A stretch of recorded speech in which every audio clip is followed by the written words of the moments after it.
Nous sommes en perpétuel changement et nous assistons à des situations qui changent tout le temps. Oui, C'est une réalité. c'est une réalité. Enfin, c'est notre réalité. Nous avons tendance à toujours rechercher une stabilité, mais en fait, si on observe, tout change tout le temps. D'instant en instant, tout change. Mais on ne le perçoit pas comme ça. On voit le fruit d'une série d'instants de changement quand il devient perceptible par nos sens. Parce que nous connaissons à travers nos sens, nos facultés sensorielles. Et quand c'est perceptible, on dit ça a changé. Mais en fait, ça change d'instant en instant. Les choses ne sont pas stables et à un moment donné changent. Elles sont tout le temps en mouvement. Et en fait, ce qui est important de comprendre, me semble-t-il, par rapport au changement, c'est que ça n'est pas quelque chose qui viendrait en plus de notre réalité, mais c'est notre réalité. Nous sommes de fait impermanents. Toutes les situations que nous expérimentons sont de fait impermanentes. Et bien souvent, quand on pense à l'impermanence, on pense à ce qui se termine. Or, l'impermanence, c'est le fruit de ce qui apparaît, de ce qui perdure en transformation continue et qui, à un moment donné, cesse. Alors, nous essayons de lutter contre cette impermanence, souvent, Oui. très très souvent d'ailleurs. Comment se manifestent ces résistances au changement? Quelles formes peuvent-elles prendre? On met beaucoup, vous avez raison, on met beaucoup d'énergie à essayer de maintenir les choses en l'état. Parce que nous n'espérons qu'une chose, c'est que ce qui nous convient, ce que nous aimons, quand je dis c'est eux, et ce, et EUX, hein, ce que nous aimons reste dans notre environnement et demeure stable, avec un changement éventuellement, mais quelque chose de subtil et qui nous convient. C'est ça le problème. Et en fait, c'est notre besoin de stabilité, de tranquillité personnelle, que nous essayons sans cesse de maintenir en l'état, alors que c'est juste impossible. Oui, donc en fait, on a du mal à sortir de notre zone de confort, c'est ça? Tout à fait. On a du mal à sortir de notre zone de confort. Et en plus, alors bien sûr, il y a des changements qu'on souhaite, mais il faut que ça se passe comme on veut. C'est pas si simple que ça. On n'est pas très clair avec ça. Alors, on viendra justement à cette notion de changement qui est effectivement assez trouble. Mais avant, j'aimerais qu'on parle de cette quête du bonheur, puisqu'en fait, elle est vraiment associée à cette question du changement ou non-changement et à l'impermanence. Tout à fait.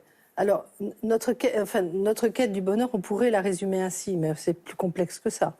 Mais globalement, on recherche à, comment dire, à vivre dans un environnement qui nous convient, en écartant tout ce qui nous dérange, en éloignant tout ce qui nous dérange. En fait, on est mu par ce mouvement extrêmement puissant en nous-mêmes, qui est le fait de vouloir s'approprier ce qui nous convient.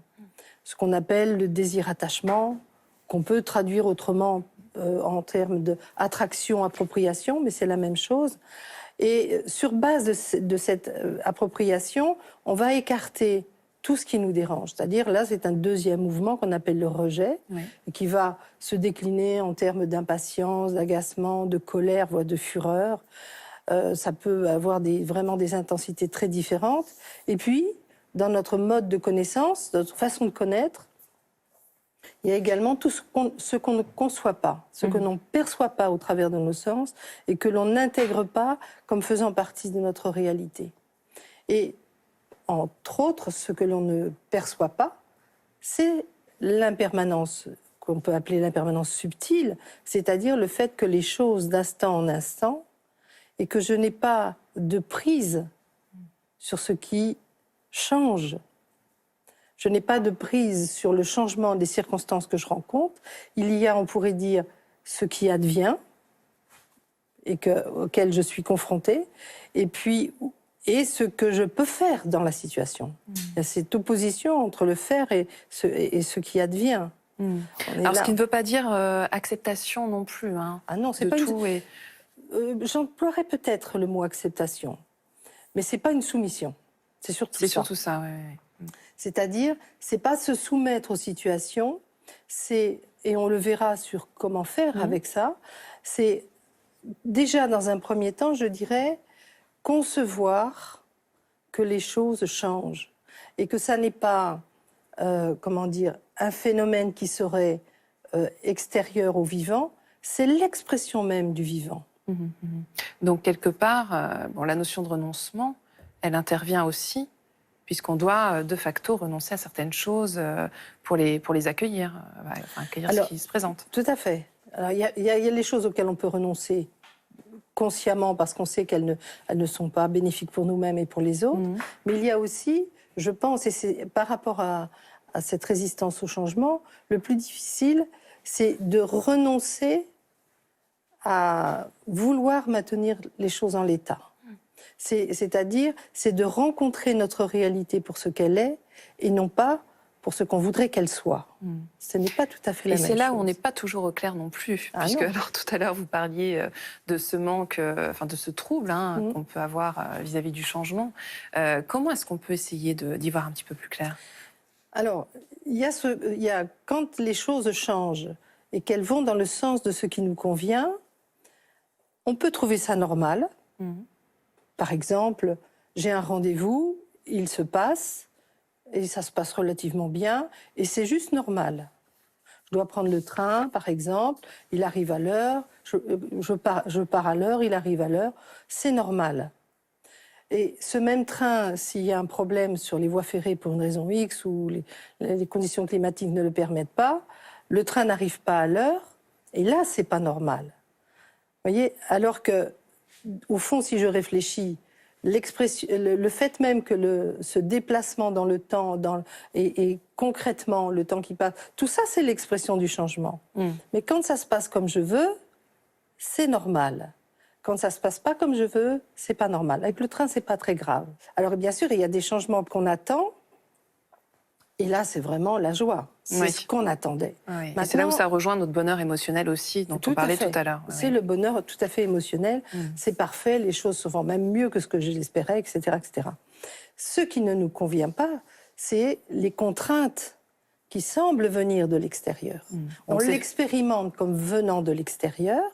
En fait, c'est les circonstances qui changent et c'est moi de l'intérieur qui suis censée m'adapter à ce qui se passe dans l'instant. Alors justement, comment faire de cette impermanence une alliée, Annie Latrinley? Ben oui, c'est ça la question. C'est tout le propos, faire de l'impermanence une alliée. Et ça, on est là dans...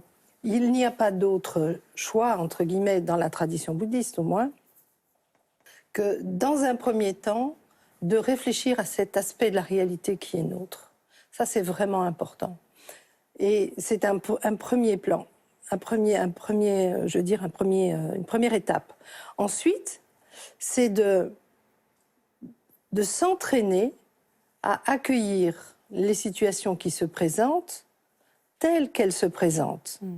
Et de petit à petit, alors je parle dans un premier temps dans des situations relativement simples, petit à petit, de ne pas penser que ça devrait se passer autrement. À partir du moment où je me dis ça devrait se passer autrement, ça veut dire que je ne suis pas avec ce qui se passe. Je suis dans l'illusion de ce qui aurait dû se passer. Et là, c'est de revenir à ce qui se passe. Prenons un exemple très concret et très actuel d'ailleurs, qui est celui de la peur qu'on peut tous rencontrer. Comment est-ce qu'on peut travailler sur cette peur qui peut être une résistance au changement, justement? En fait, la peur, c'est la peur de perdre la plupart du temps. C'est la peur de perdre. Alors, ce qui est intéressant avec la peur, c'est qu'en soi, la peur peut être considérée comme neutre parce qu'elle peut être très protectrice. C'est important d'être conscient du danger, d'avoir peur du danger et de se protéger du danger. Ça, c'est important. Mais il y a parmi nos peurs beaucoup de peurs d'anticipation sur ce qui pourrait se passer. Donc c'est des projections, en fait. Oui, c'est par exemple... je marche sur une route caouteuse, un chemin caouteux, j'ai peur de tomber. Je tombe, j'ai peur de me faire mal.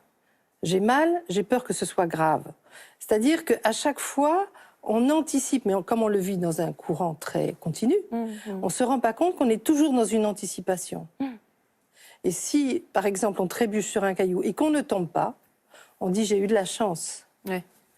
Et du coup, la peur s'apaise. Mais en même temps, je vais développer une plus grande attention par rapport au caillou suivant. Donc c'est là qu'elle est protectrice. Et quand elle ne l'est pas? Quand elle ne l'est pas, alors évidemment, si c'est dangereux, c'est important d'être attentif à ça. Si on prend notre situation actuelle avec ce problème de Covid actuellement, il y a des précautions à prendre. On peut les prendre pour différentes raisons. On peut les prendre parce que, par exemple, parce qu'on a peur d'avoir une amende. On peut les prendre parce qu'on a peur de la contagion. On peut les prendre ou faire le choix de ne pas les prendre parce qu'on ne veut pas se soumettre à un diktat qui viendrait de l'extérieur. Ou on peut le mettre parce qu'il nous semble important pour nous-mêmes de se protéger et de protéger les autres. Parce qu'il y a aussi cette dimension-là. En me protégeant, je protège aussi les autres. Donc on voit bien qu'en fonction de la motivation qui sous-tend l'acte, le rapport à la peur peut être différent. Alors, à quoi justement nous invite cette plus grande conscience de la réalité, puisque finalement il ne s'agit que de ça? Alors évidemment, d'un point de vue extrêmement vaste, on pourrait dire elle nous amène à plus de clarté. C'est-à-dire qu'on petit à petit, on amoindrit le poids de l'illusion dans laquelle on est, c'est-à-dire qu'on aurait une maîtrise sur tout, ce qui est complètement illusoire.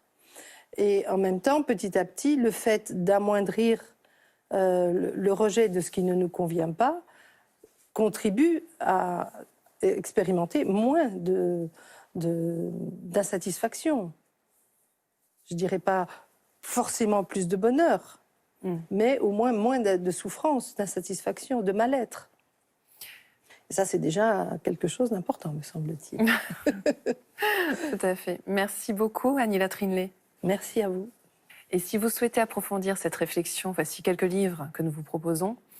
Tout d'abord, de notre invité, publié aux éditions Rapsel, La présence, un savoir-être à cultiver. Vous y retrouverez différentes pistes pour mieux développer cette qualité, quelles que soient les circonstances. Développer une plus grande conscience de notre réalité, clarifier notre motivation, accroître notre bienveillance et notre discernement. Autant de pistes et de clés que nous donne Annie Trinley afin de déployer une présence fertile pour soi et pour les autres. Toujours aux éditions Rapsel, Au cœur des émotions, de la Magic Mary Rinpoché, traduit par Audrey de Serrières. Un livre passionnant qui nous montre les méthodes que nous propose le bouddhisme pour nous libérer de l'emprise de nos émotions. Car en embrassant ce processus de changement, nous pouvons prétendre à une vraie liberté. Et enfin, aux éditions de l'Iconoclaste, Se changer, changer le monde, de Christophe André, John Kabat-Zinn, Pierre Rabhi et Mathieu Ricard. Ces hommes d'une grande sagesse proposent ici des remèdes pour faire face au mal-être contemporain, à la crise de sens et au désastre écologique. Un remarquable dialogue qui nous donne des pistes pour agir et des conseils pratiques.